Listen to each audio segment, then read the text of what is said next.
If you're experiencing audio desync issues while playing Red Dead Redemption 2, follow these steps to help resolve the problem. This guide will walk you through some common solutions.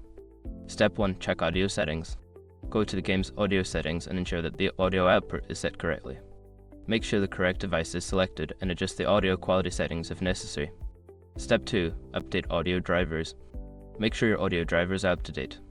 Visit the manufacturer's website for your sound card or motherboard and download the latest drivers. Install them and restart your computer. Step 3. Adjust in-game settings. Lower the in-game graphics settings to see if this improves performance. Sometimes, high graphics settings can cause performance issues that lead to audio desync. Step 4. Disable background applications.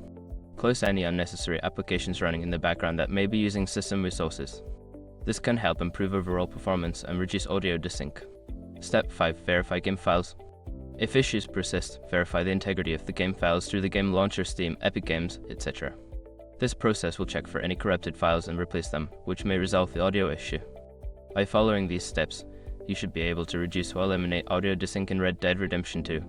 If problems continue, consider reaching out to support forums or the game's customer service for further assistance.